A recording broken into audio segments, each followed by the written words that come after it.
By all rights, Moon Knight shouldn't work. He's a character shaped by contradiction, defined by shifting costumes, unstable identities, and decades of constant reinvention. Is he a street-level brawler, a supernatural avenger, a mentally ill man with a god complex? Depending on who's writing, the answer has always changed. But in 2014, Warren Ellis and Declan Shalvey took that uncertainty and sharpened it into a weapon. They didn't try to unify the contradictions, they didn't pick a lane, instead they wrote 6 one-shot stories, each with its own tone, its own genre, and its own truth about who Mark Spectre really is. These are ghost stories, crime thrillers, rescue missions, and nightmares. But more than that, there's 6 fractured mirrors, each reflecting a different aspect of madness, identity, and purpose. Together they form a picture, not of a superhero, but of a man, a broken one, a dangerous one, but one who is still trying, despite everything, to do good.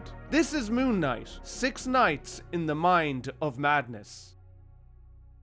Before we jump in, just a quick reminder to leave a like on this video if you enjoy it, and to subscribe so you don't miss out on daily shorts and longer deep dives like this one.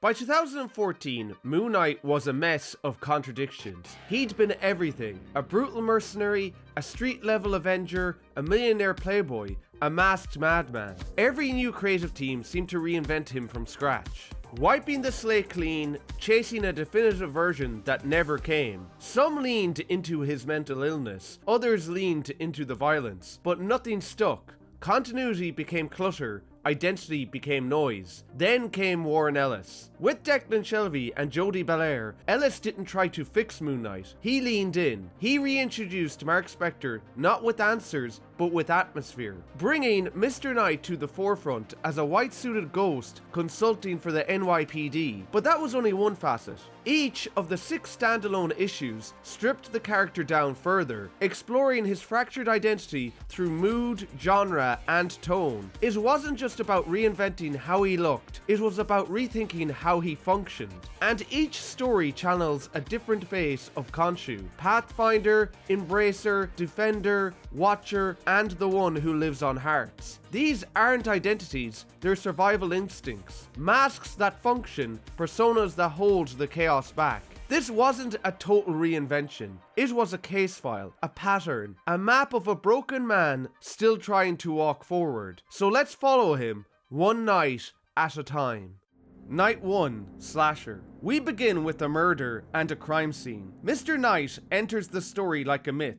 A white-suited figure stepping from a self-driving limo into a crime scene. The NYPD tolerate him because he gets results, but also because he's not just a vigilante anymore. He's something else. A consultant. A ghost.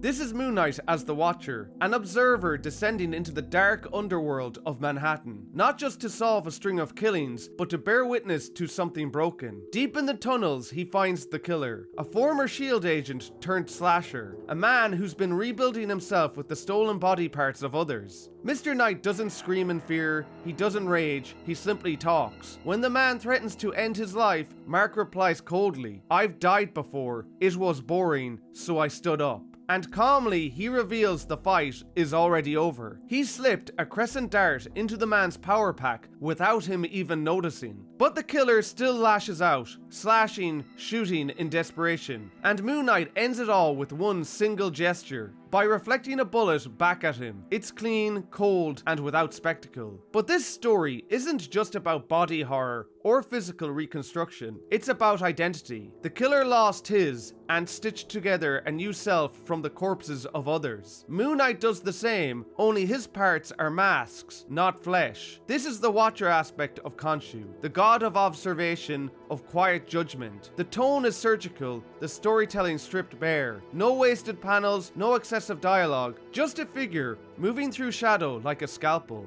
But beneath that precision is something far more unsettling. A mind that isn't fractured but colonized. Mark Spectre isn't struggling with dissociative identity disorder. He's living with a god embedded in his brain. A consciousness not broken but occupied, and trying silently to survive itself. And as Mark returns home, the illusion cracks. He sees his altars, he sees Khonshu still there, still whispering, still owning him. Night 2, Sniper.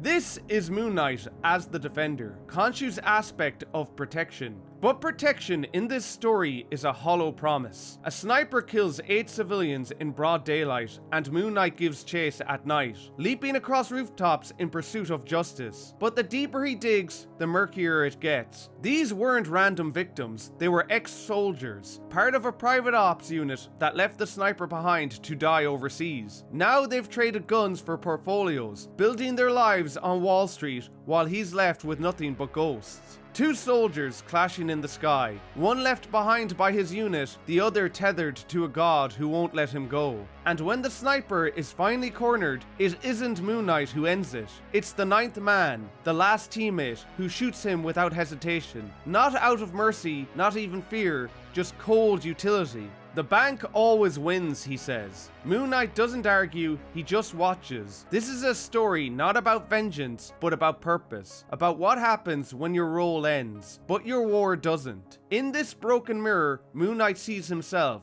a weapon built for righteous violence, unsure what to do when there's no one left to protect. Night 3, Box. We move from the physical to the spiritual. The city isn't haunted by metaphor this time, it's haunted by the dead. A gang of spectral punks tear through Manhattan, beating civilians in the street. Mr. Knight tries to stop them, but his fists pass through smoke. He's outmatched, out of phase, so he retreats, not to regroup, but to reflect. In his mansion, surrounded by relics of ancient power, he turns once more to Khonshu. This is the Embracer, the god of death, of passage, of things left behind. Mark dons ceremonial Egyptian armor, a bird mask, old and imposing, and becomes something else. Not the detective, not the soldier, something older, something dead. He returns to the fight, and this time he can hit the ghosts. He makes quick work of them, and they run in fear of him. But this story isn't a victory through violence, it's one through understanding. He tracks the ghosts to their source, an abandoned building filled with their long decaying bodies, and a music box, a gift from a mother to her son, a memory, a tether to this world. He doesn't smash it or bury it, he carries it to the river and lets it go. A quiet ritual, not revenge, but release. These ghosts weren't evil, they were stuck, bound by grief, by memory, by something unfinished. Just like Mark, and in freeing them, he edges closer to freeing himself. From guilt, from the past, from the endless weight of what he carries. Night 4, Sleep. This time, Moon Knight is the Pathfinder, the one who enters the unknown not to conquer it, but to understand it. Dr. Skeleton reaches out. His patients are all suffering from the same dream, a single nightmare repeating across minds. Mr. Knight agrees to help, not with words, but by lying down on the floor and surrendering to sleep. And then he falls. What follows isn't a dream, but a descent, through layers of rot and fungus, into a world where thought itself decays, where the subconscious is filled with mushrooms, skeletons, and a lost, confused man who doesn't know if he's living or dead. In this place, Mark is no longer Mr. Knight. He becomes Moon Knight again, not just a costume, but a purpose. He finds the truth in the depths, a patient who never woke up, one of Skeleton's earliest subjects, infected and forgotten, his consciousness trapped in the same looped nightmare. The mind never healed, and neither did the damage. Mark wakes up, beats Dr. Skeleton, and drags him back to the room where he digs through the floorboards, and finds the body buried there, flesh overgrown with mushrooms, a symbol of everything left unresolved. This isn't a fight, it's a reckoning, a story not about heroism, but about consequences, about what happens when curiosity replaces care. Skeleton didn't set out to harm anyone, but his ambition left someone to rot in silence, both mentally and physically. Moon Knight doesn't just punish him, he exposes him, forces him to look down into the rot he covered up and see what it cost. This is Khonshu as a guide, not through death, but through accountability. A god who doesn't just demand justice, but understanding, even if it hurts. Night 5, Scarlet. Then comes a shift, a test, a rescue, an abandoned hotel, a kidnapped girl, and dozens of armed men standing between her and Moon Knight. So Mark begins his god's work from the bottom up. Each floor becomes a gauntlet, each fight its own rhythm. Ellis and Shalvey build the issue like a video game level, or a brutal tribute to the film The Raid. But beneath the spectacle, there's a structure, purpose. Every step Mark takes is calculated, every blow controlled. This is the defender aspect of Khonshu, expressed through sheer momentum. Not rage, not chaos, just efficiency, just clarity. Floor by floor, Moon Knight takes the building apart. He doesn't hesitate, he doesn't stray. He walks a path carved in violence for the sake of protecting the vulnerable. And when he reaches the top, a kidnapper grabs the girl and threatens to kill her. Mark doesn't flinch. He calmly tells the man that the girl's survival is the only thing keeping him alive. The man lowers his weapon and catches a bat to the face. The girl survives, she goes home, but the final man doesn't. On the rooftop, fleeing, the final gangster meets the Angel Wing, Moon Knight's drone, and ends up broken, bloodied, barely alive. Here the mask shifts again. This is no longer the defender, this is he who lives on hearts. The final aspect of Khonshu. A god, not of guidance, but of retribution. Moon Knight becomes something colder than a hero, a weapon, a conscience. It's the most traditionally heroic moment in the series, and the most chilling, because it doesn't feel like justice, it feels like inevitability, like judgment passed by something no longer entirely human. And Knight tells the broken man to tell everyone he meets that when they see him coming, they should run. Night 6. Spectre. We arrive at the final night, and it's not war, it's another reckoning. Ryan Trent is a man who feels invisible, a beat cop passed over one too many times. Small, ignored, and seething. He watches Moon Knight from the shadows, not with admiration, but with envy. He studies him, tries to understand why the world pays attention to that man, and not to him. Even approaching Mark's old friends and family in the hopes of finding what makes him tick. But then he finds a name, Black Spectre, a former villain, Moon Knight's would-be nemesis. Someone who once craved power through fear, admiration through violence, and someone who died chasing meaning. And Ryan decides to take on his mantle. First, Ryan kills his wife, not in anger, but as part of a plan, a ritual, a twisted first step towards becoming like Moon Knight, alone. Then he builds bombs, sharpens weapons, trains until his knuckles split. He isn't trying to stop Moon Knight, he's trying to replace him, to be a better version, or so he tells himself. But this isn't about justice, it's about attention, relevance, worship. Ryan Trent doesn't want to serve a cause, he wants to be the cause. When he finally strikes, he makes it big, blowing up Mark's limo on a crowded street. But only 2 bombs go off, and Mark was never in the car. Trent steps into the light, ready for his moment, ready to prove he matters. Moon Knight doesn't flinch. There's no duel, no showdown, just a man unraveling in front of a ghost. Ryan screams, swings, desperately tries to be seen, and then his final bomb explodes behind him. It doesn't kill him, but it severely injures him, leaving him bloodied and broken on the ground. And when he looks up, Moon Knight is still standing, untouched. He doesn't rage, he doesn't gloat, he just says what matters. Black Spectre, he wanted to be loved, but Mark, he doesn't, because everyone who loves him dies. And then he walks away. No finishing blow, no theatrical exit, just rejection. A quiet refusal to validate anything Trent tried to become. Because this isn't vengeance, not really. This was a warning, a reckoning, a reflection of everything Mark Spectre refuses to be. This is the watcher aspect of Khonshu again. Not watching the world, but Mark watching himself. Holding the mirror up to a path he could have taken and turning away. Ryan Trent is a fantasy Mark has already buried. The need to be loved, to be admired, to be remembered, and in that moment, Moon Knight dismantles it without lifting a hand. He doesn't fight for glory, he doesn't fight to be understood, he just walks. Because survival for Mark isn't about victory, it's about endurance. About keeping the darkness at arm's length for one more night. About choosing clarity when everything inside him screams for chaos. And in that moment of restraint, we see the truth. He's not a savior, he's not a symbol, he's just a man who refuses to fall.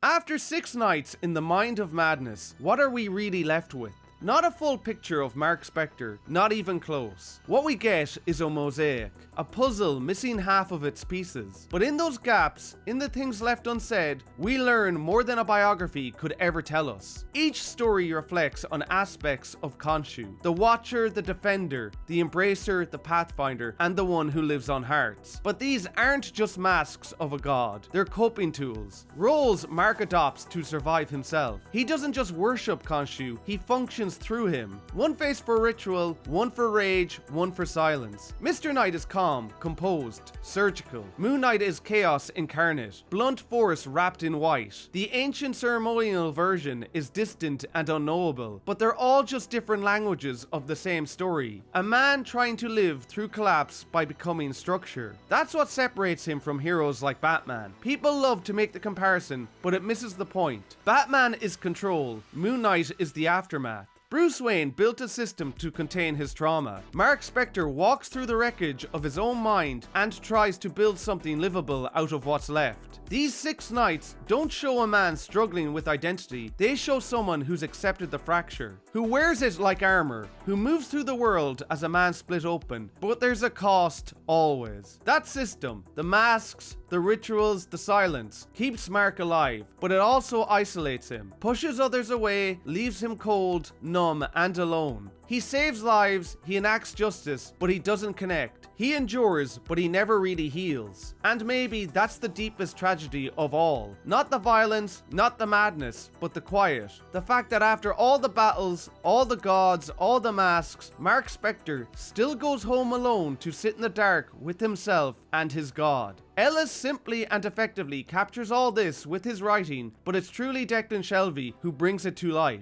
Shalvey's work on this series isn't just stylish, it's precise. His layouts are surgical, treated like machines with gears that click into place. Each page is designed, not just drawn. Clean, minimalist lines meet textured, rhythmic paneling that adapts with each issue. His action scenes have the clarity of a storyboard, but never feel static. The violence is sharp, sudden, and never excessive, more about impact than spectacle.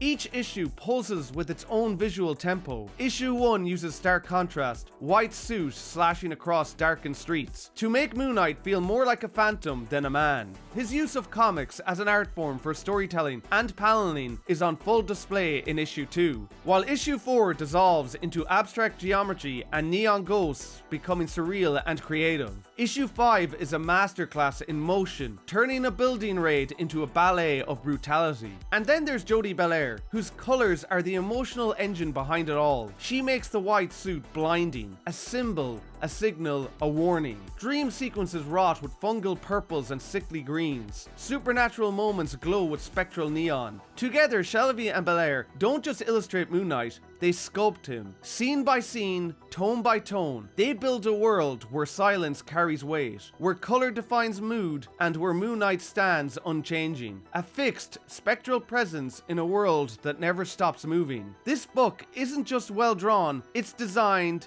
felt, and haunted.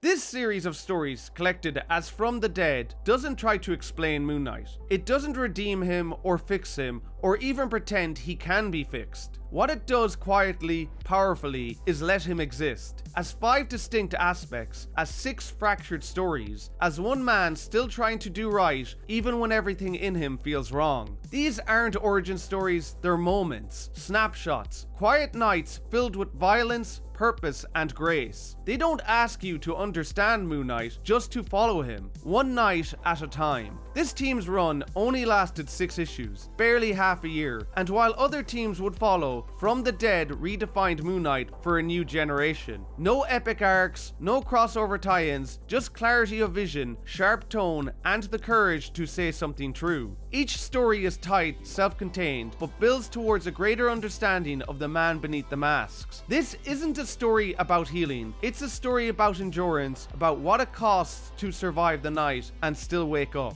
6 stories, 5 aspects, 1 broken man who keeps walking into the night because someone has to. That's Moon Knight, and somehow, that's enough.